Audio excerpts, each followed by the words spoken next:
Assalomu alaykum aziz o'quvchilar. Yangi darsimizga xush kelibsiz. Xudo xohlasa bugungi darsimizda ikkinchi darsimiz bo'ladi. Darslarni boshlashdan oldin eng kerakli bo'lgan narsa bu text editor. Text editorni o'rnatib olamiz. Keling avval har doimgidek veb sahifamizning darsliklar ro'yxatiga o'tib, HTML, CSS qismiga o'tib olamiz. Bu yerda ko'rib turganingizdek, birinchi darsimizni o'tib bo'ldik. Endi ikkinchi darsimiz text editorni o'rnatish. Xo'sh, bugungi darsimiz 3 qismdan iborat. Birinchisiga bu birinchi qismda text editor nima degan savolga javob berib o'tamiz qisqagina. Keyin text editorning turlari va text editorni o'rnatishni ham ko'rib o'tamiz. Birgalashib bugun text editorni o'rnatib olamiz. Umid qilamanki, siz birinchi darsimizni kuzatgansiz va o'sha birinchi darsimizda aytib o'tilgan bu kursga qatnashish uchun qo'yilgan shartlarni bajargansiz va hozir sizda internet va kompyuter, noutbuk yo bo'lmasam bor. Aks holda kursni birga qilish biroz qiyinroq bo'ladi. Xo'sh, text editor nima? Albatta bizga kod yozganda kodni nimadir orqali yozib uni saqlash, faylda saqlash kerak bo'ladi. Buning uchun bizga text editor programmasi yordam beradi. Text editor bu kompyuterda matn yozish, o'zgartirish va saqlash uchun ishlatiladigan oddiy dasturiy ta'minot. Menimcha text editorni hammalaringiz ishlatgansizlar, hattoki o'sha Word, Excel kabi dasturlar ham text editor hisoblanadi. Faqatgina ularning farqi o'sha faqat Word fayllarni yozishni, Excel esa Excel fayllarni yozishni imkonini beradi. Text editor esa o'sha dasturchiga turli xildagi fayllarni yozish imkonini beradi. Xo'sh, buni qisqacha ta'rifi o'zi unaqa qiyin narsa ham emas tushunishga. Keyingisi text editorning dasturchilar uchun qanaqangi turlari mavjud. Dasturchilar uchun juda ham bir-biridan xilma-xil bo'lgan text editorlar mavjud. Har kim o'zini xohishi, o'zini maqsadi, o'zini nima deydi, didiga qarab o'ziga to'g'ri kelgan o'zi yoqtirgan text editorni tanlab olishi mumkin. Unisi yaxshi, bunisi yomon degan narsani aytmagan bo'lardim, chunki o'sha har bitta text editorni o'ziga yarasha afzalliklari bor, kamchiliklari bor va o'sha qaysidir maqsadga ixtisoslashtirib yaratilgan. Shuning uchun o'sha sizni maqsadingizdan, xohishingizdan va o'sha didingizdan kelib chiqib o'zizga mosini tanlab olishingiz mumkin. Bu yerda hozir bir qancha turlarni yozib o'tganman. Bular hammasi emas, internetdan ko'rib o'zlaringiz boshqa turlarni ham tanlab olishlaringiz mumkin. Misol uchun Notepad++, bu o'sha Windows operatsion tizimida o'rnatilgan oddiy text editor. Juda ham sodda, juda ham tez. Asosan shu oddiyroq bo'lgan matnlarni yozishda, kichik kodlarni nima deydi, mashq qilib ko'rishda ishlatiladi. Shuning uchun asosan bu o'sha dasturlashga endi kirib kelayotgan yoshlarga tavsiya qilinadi. Juda ham tushunishga oson va asosiysi tekin. Albatta Notepad++ni Linux operatsion sistemasida ham ishlatsangiz bo'ladi. Mac'da bormi yo'qmi hozir aniq ma'lumot bera olmayman. Qarab ko'rishim kerak. To'g'ri, buni darsdan oldin qilishim kerak edi, lekin endi xayolimga kelib qoldi buni ko'rib chiqish. Lekin Linux foydalanuvchilari uchun ham bu narsa ishlatish mumkin. Keyingisi Visual Studio Code juda ham qulay, ko'pchilik o'sha dasturchilar tomonidan afzal ko'riladigan Visual Studio Code text editor hisoblanadi. Nimaga? Chunki birinchidan open source, ya'ni tekin, juda ko'p pluginlari mavjud. Extension deydi.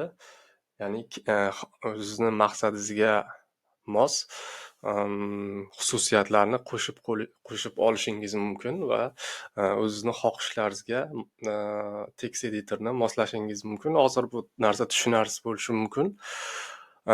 Lekin keyinchalik amaliyotda o'zimiz ko'rib bu narsani birgalikda qilsak, menimcha yaxshiroq tushunib olasiz. Shuning uchun hozir juda ko'p ta'rif berish niyatim yo'q. Atom ham yana bir ommabop text editorlardan hisoblanadi. IntelliJ IDEA asosan professional o'sha firmalar tomonidan ishlatiladi. WebStorm ham xuddi shunga o'xshagan. Ikkalasi ham JetBrains kompaniyasi tomonidan taqdim qilinadi. WebStorm asosan bu web o'zi nomidan ma'lum, web dasturlashda ishlatiladi. Keyingisi Eclipse. Eclipse ham juda ko'p ishlatiladigan dasturlash text editorlardan hisoblanadi. Aytib o'tishim kerak, IntelliJ IDEA, WebStorm, Eclipse'ni boshlovchilar uchun tekin versiyalari ham mavjud. Lekin agar professional darajaga o'tmoqchi bo'lsangiz, uni o'sha pullik versiyasiga, ya'ni professional versiyasiga almashtirib olishingiz kerak va bu har oy sizga ma'lum bir miqdorda narx to'lashingizga sababchi bo'ladi. Shuning uchun menimcha boshlanishda ham, keyinroq ham, agar hattoki professional bo'lganingizdan keyin ham tekin text editorlarni topib ishlashingiz mumkin. Xo'sh, biza bu kursimizda ikkita text editorni ishlatamiz. Birinchisi bu Notepad Plus va ikkinchi nomi Notepad qisqartmasi va Visual Studio Code. Darsimizni boshlaganda Notepad bilan boshlaymiz. Taxminan 8-10 tacha darsni Notepad bilan qilgandan so'ng Visual Studio Code'ga almashamiz, chunki Notepad boshlovchilar uchun juda ham qulay, tushunishga oson va text editor haqida umumiy tushunchani olib olganlaringizdan keyinroq professionalroq bo'lgan Visual Studio Code'ga almashamiz, ya'ni o'tib olamiz. Text editorni o'rnatish. Bu yerda hozir ikkalasini ham Notepad++ va Visual Studio Code'ni yuklab olish uchun manbalarni kiritganman. Hozir faqat Notepad++ yuklaymiz. Keyinchalik o'sha vaqti kelganda 8-10 ta darslardan keyin taxminan Visual Studio Code'ga almashamiz. Buning uchun hozir Notepadni yuklab olish uchun men bu yerda manba deb qo'yganman. Bu ssilka, havola, ya'ni ustiga bossangiz web sahifasiga o'tadi. Notepadni ofitsial, ya'ni o'sha rasmiy web sahifasiga o'tadi. Men bu yerda bir qancha versiyalari mavjud. Bular yangi versiyalari. Men bu yerda mana bunisini ham yuklab olsangiz bo'ladi. Stable deb yozib qo'ygan. Auto update triggered, ya'ni avtomatik tarzda yangi anaqalarni o'zi yuklab oladi. Men hozir 8.8.4 versiyasini yuklab olmoqchiman. Lekin siz xohlasangiz yuqoridagisini ham yuklab olishingiz mumkin. Mana bunisiga o'tib olamiz. Xo'sh. Data regression. Xo'sh, bunga ahamiyat bermaymiz. Download. Mana bu yerga kelamiz. Mana installer. Mana yuklab oldik. Oldin ham yuklab olgan ekanman. Xo'sh. Downloads papkasiga o'tamiz. Mana .exe fayl Notepad++ ga ustiga 2 marta bossak so'rovnoma chiqadi, ruxsat berasizmi deb.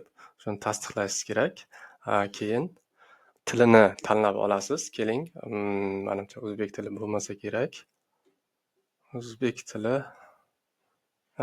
tili ham bor ekan. Lekin xohlasangiz o'zbek tiliga qilishingiz mumkin, lekin ingliz tiliga o'tishni tavsiya qilaman.